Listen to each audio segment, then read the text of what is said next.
मृत माँ की ममता। दोस्तों, आज मैं आप सभी को एक मृत माँ की ममता की कहानी बताने जा रहा हूँ। यह कहानी थोड़ा हटके और सबसे अलग है। यह कहानी डरावनी के साथ साथ एक इमोशनल स्टोरी भी है जो आपको निश्चित ही आपके आंखें को नम कर देगी। दोस्तों, यह एक माँ के ऊपर आधारित कहानी है जो अपनी बच्ची से बहुत प्यार करती है, इसलिए मरने के बाद भी अपनी बच्ची की जान बचाने के लिए आ गई। ऐसे ही दोस्तों, दुनिया में हर माँ अपने बच्चों को खुद से ज्यादा प्यार करती है। माँ की ममता को कौन नहीं जानता। माँ ही दुनिया में ऐसा भगवान है जो हर किसी के पास होती है। आपको हर तरह की खुशी देना चाहती है। वह अपना ही पेट काट कर अपने बच्चों का पेट भरना जानती है। दोस्तों, एक माँ ही है जो हमें सबसे पहले तो 9 महीने अपने पेट में पालती है। इन 9 महीने उसे कितनी मुश्किलों का सामना करनी पड़ती है, इसे एक माँ ही जान सकती है। अपने बच्चे के लिए सारा दुख दर्द खुद पी जाती है। जब हम इस धरती पर आते हैं तो हमें खुश और हमारे पालन पोषण में अपना पूरा जीवन निकाल देती है, वो एक माँ ही है।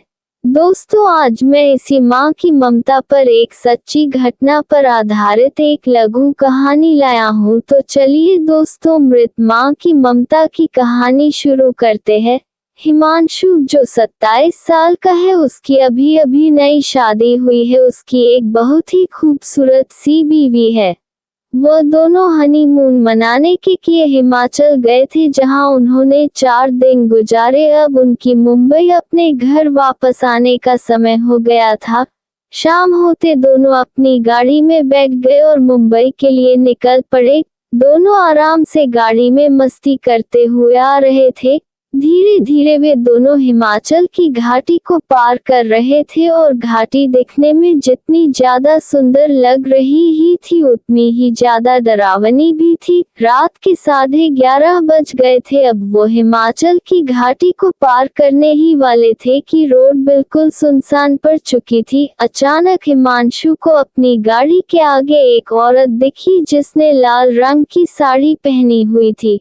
वह दूर से ही हाथ हिलाकर गाड़ी को रोक रही थी। हिमांशु की बीवी बोली, आप गाड़ी मत रोकिए क्योंकि ये कोई लूटपाट करने की चाल हो सकती है। लेकिन वह औरत गाड़ी के सामने आ गई, जिसके कारण हिमांशु को गाड़ी रोकनी पड़ी।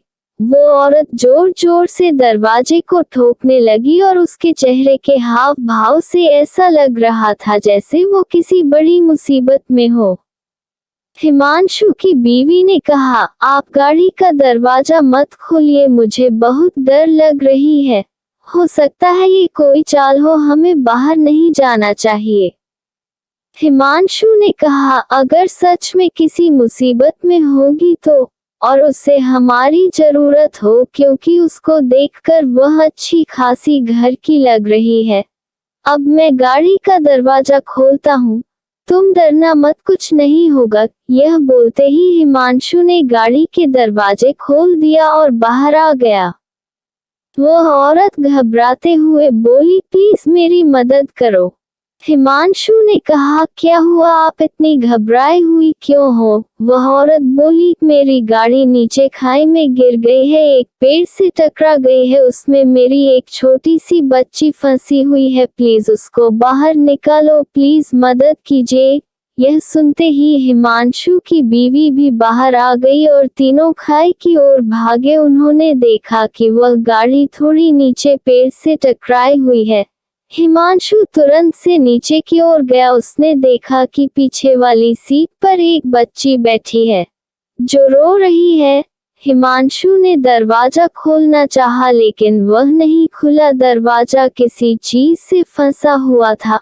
बहुत कोशिश की तब जाकर वह दरवाजा खुला। हिमांशु ने उस बच्ची को बाहर निकाला और अपनी गोद में रख लिया, लेकिन वह बच्ची अभी भी रोए जा रही थी और मम्मी मम्मी कह रही थी। तभी अचानक हिमांशु की नजर आगे वाली ड्राइविंग सीट पर गई जहां उसे कोई बैठा हुआ लगा, लेकिन आगे वाली गाड़ी का शीशा धुंधला था, इसलिए साफ नजर नहीं आ रहा था। हिमांशु, उसने अपने कपड़े से उसे साफ किया। फिर उसके बाद जो हिमांशु ने देखा उसे देखकर उसकी पैरों तले जमीन खिसक गई। उसको तो विश्वास ही नहीं हो रहा था।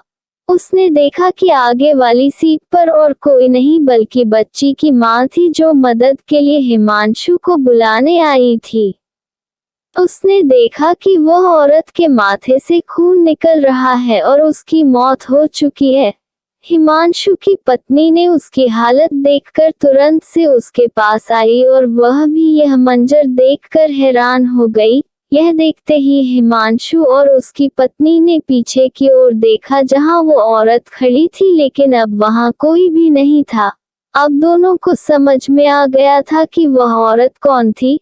फिर उन दोनों ने उस बच्ची को अपने साथ ले गए। अब आप भी समझ गए होंगे कि वह कौन थी जो हिमांशु के पास मदद लेने गई थी।